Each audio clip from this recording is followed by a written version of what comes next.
Et salut tout le monde, c'est LMNatsu et aujourd'hui on se retrouve pour la decklist de Bandiken. Donc c'est un deck qui est assez cool à jouer, c'est un petit deck machine ténèbres basé sur des lancers de pièces, donc c'est plutôt rigolo. Et pour l'anecdote, avant de vous présenter la decklist, je voulais vous parler d'un jeu qu'on fait dans notre Duel Center. En fait on a pensé à un petit jeu qu'on a appelé la Bandiken, qu'on fait dans notre Duel Center, pour avoir un lien justement avec le nom de ce personnage qui est un petit peu un voleur, un arnaqueur, etc. Donc le but du jeu en fait c'est que, en fonction du nombre de personnes qui veulent jouer, on va ouvrir chacun un booster Yu-Gi-Oh! De la même extension bien sûr, et on regarde la foil du paquet. Celui ouvrant la carte avec la plus petite valeur monétaire paye les boosters de tout le monde, et celui ouvrant la foil avec la plus haute valeur monétaire récupère toutes les cartes. Donc en fait ça fait un petit peu jeu d'argent, voilà, donc faites attention avec les jeux d'argent bien évidemment. Revenons-en à la decklist. Donc c'est le deck de Bandiken, un personnage de Duel Monster. On est toujours dans le royaume des duellistes. On arrive bientôt à la fin. C'est un personnage qui a eu pas énormément de duels, il a eu 3 duels en tout. Un contre Pegasus que je prends pas réellement en compte parce qu'il jouait pas encore vraiment ses machines. On a vu que quelques cartes, dont l'éléphant, j'ai oublié comment il s'appelle, qui n'est pas dans le deck. J'ai vraiment essayé de jouer plutôt autour des machines et des lancers de pièces. Un qu'il a fait contre Joey, où là vraiment on voit un petit peu le cœur de son deck, la mécanique, qu'est-ce que Bandiken va privilégier comme technique un petit peu, et un contre Yugi lorsqu'il est contrôlé par Marek. Donc pour les monstres, j'ai décidé. Donc n'hésitez pas à me dire en commentaire si vous auriez fait le choix de mettre plus de cartes des nouvelles extensions. Je sais que ce qu'on me l'a dit pour le gardien de la porte, j'avais peur en fait que les decks soient trop puissants si on en met trop. Pour gardien de la porte, j'ai décidé de les rajouter quand même au final après avoir fait le duel contre Drago. Parce que si vous avez vu la vidéo de la semaine dernière, je me suis fait arracher. Donc là pareil, n'hésitez pas à me dire si vous rajouterez des cartes dans le deck, lesquelles, et puis si vous aurez mis plus des anciennes extensions, si vous trouvez que c'est correct comme ça, s'il y a des cartes à enlever, des cartes qui sont jouées dans l'anime ou dans le manga que j'ai oublié, voilà, qui sont intéressantes pour le deck et qui pourraient être fortes. Je rappelle que c'est des decks pour un format rétro, qui a vraiment pour objectif de s'amuser entre potes. Banlist, donc il y aura des cartes qui sont interdites dans les decks, et surtout j'essaye qu'un maximum de cartes, quand c'est possible, dans la mécanique du deck, sont un seul exemplaire. Pour la rejouabilité et la diversité, je trouve ça un peu plus fun. Donc on va commencer, parce que je parle depuis tout à l'heure, mais on n'a toujours pas commencé à parler du deck. Donc un Revolver Dragon, qui va être un petit peu le boss monster de notre deck. On va pouvoir jouer à pile ou face 3 fois, et si on fait 2 faces, détruire une carte sur le terrain. Donc là vous voyez ici en Lost Start, puisque la version qu'on a chez nous ressemble un peu plus à un jouet. Et je voulais vraiment essayer de retrouver ce côté Amérique, un petit peu de Bandiken, avec des armes à feu en fait. Je me suis toujours demandé si d'ailleurs c'était pas un petit peu le deck de Bandiken qui avait inspiré le deck Dragon, pas Dragon à recul, mais enfin Dragon Link, vous savez, avec avec ce personnage de Vrain qui joue des roquettes, voilà, le deck Dragon Rocket. Bref, le Blowback Dragon, donc pareil, qui va pouvoir jouer à pile ou face pour détruire des cartes si on fait 2 faces. Sachant que les deux du coup ont une fusion en commune que je vous montrerai après. Le Dragon Fusilier, donc lui il joue pas avec les pile ou face, mais je trouvais que dans le design il ressemblait un petit peu à ses deux copains. Et c'est un dragon avec des armes à feu dessus quoi. Il me semble qu'il le joue dans le manga. Je sais plus, il a pas joué dans l'anime, c'est sûr, il me semble qu'il le joue dans le manga par contre. Et du coup, donc c'est juste un monstre qu'on peut invoquer sans sacrifice, qui réduit son attaque, mais sinon c'est un petit monstre à 2008 qui a pas réellement d'effet, mais il est machine ténèbres. Le moteur démoniaque Omega, donc lui, il est là un petit peu pour remplacer la machine à sous que joue Bandiken dans l'anime, parce que c'est un monstre normal qui a pas d'effet, qui est pas du tout intéressant, mais surtout c'est une carte qui est jouée dans le manga par Bandiken.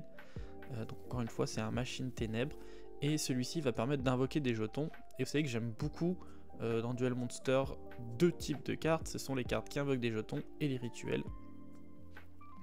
Donc pouvoir mettre cette carte qui est jouée dans le manga qui invoque des jetons, c'est plutôt sympa. Et du coup, bien évidemment, on aime les machines qui invoquent des jetons et des rituels. Donc on joue le rituel de Zera que Bandiken a joué contre Yugi lorsqu'il était possédé par Mareki.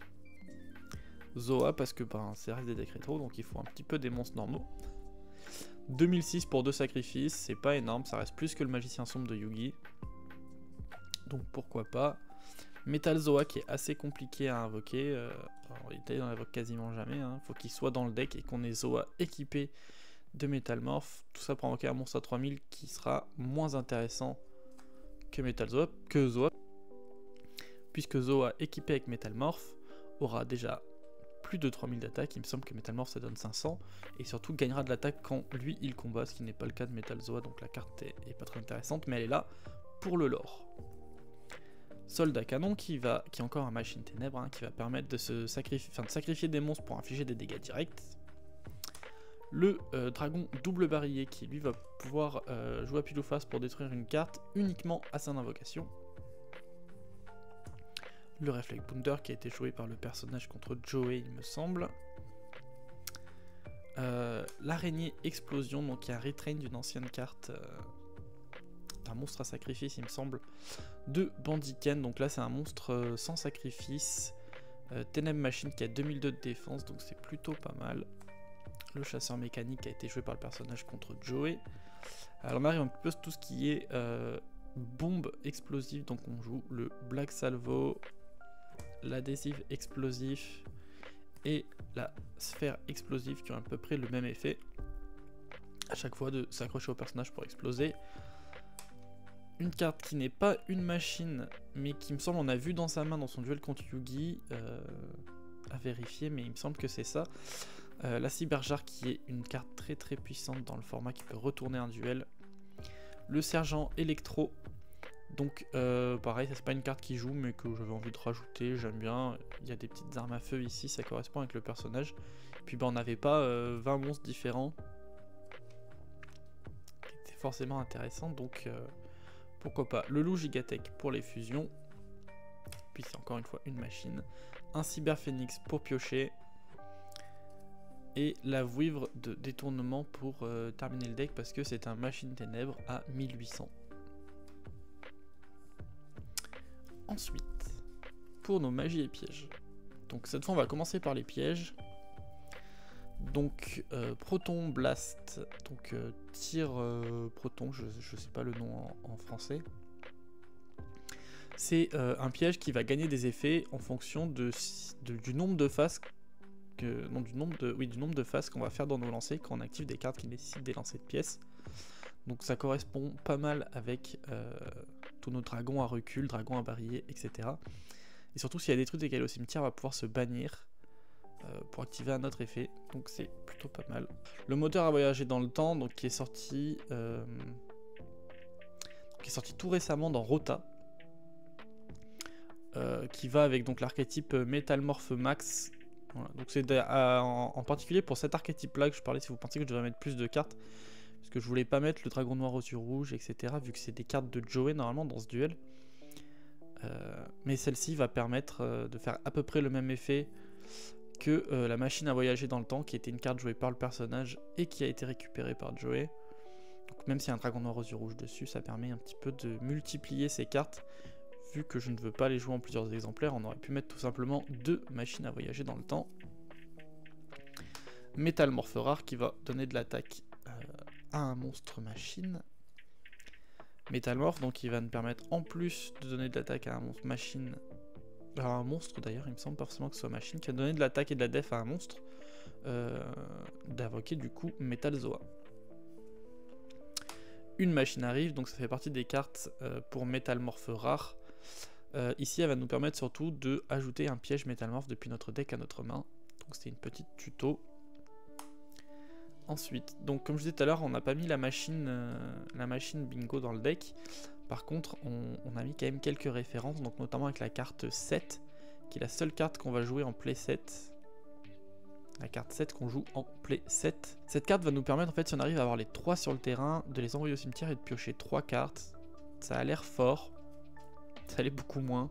Puisqu'il faut réussir à avoir les 3 sur le terrain. Donc soit vous les gardez en main, c'est des briques. Et si on vous fait défausser une carte, ben ça sert plus à rien. Soit vous les jouez sur le terrain, si vous prenez un plumeau, un violent orage, un typhon d'espace mystique, n'importe quoi qui détruit une des 3 cartes, les 2 autres ne serviront plus jamais à rien. Donc en réalité, c'est assez compliqué à résoudre. Brelan de 7, encore une fois, pour faire référence à la machine bingo. Donc celle-ci va nous permettre d'augmenter l'attaque ou la défense d'un monstre machine de 700 points.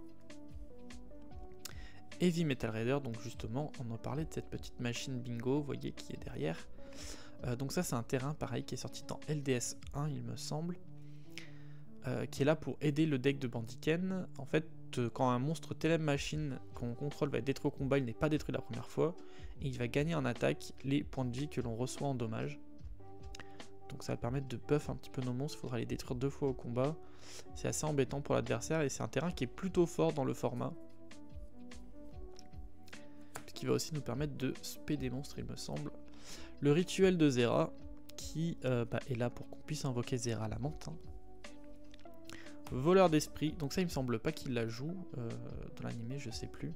En tout cas, je voulais la mettre parce que cette idée, hein, comme je vous disais, que Bandiken est un petit peu un tricheur, un voleur. Donc je trouvais ça pas mal, ça permet de détruire un monstre. Le limiteur removal, bien sûr, puisqu'on joue un deck machine.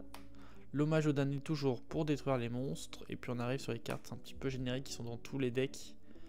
Le trou noir qui va permettre de détruire plusieurs monstres. Le violent orage. Donc ici j'ai décidé de ne pas jouer le pot de cupidité mais plutôt la charité gracieuse. Parce que je trouvais que le deck avait tendance un petit peu à briquer. Notamment à cause des cartes 7 et du fait qu'il y ait pas mal de monstres à sacrifice qui n'ont pas des effets dingo. Donc ça va permettre de piocher un peu plus et de se défausser des briques.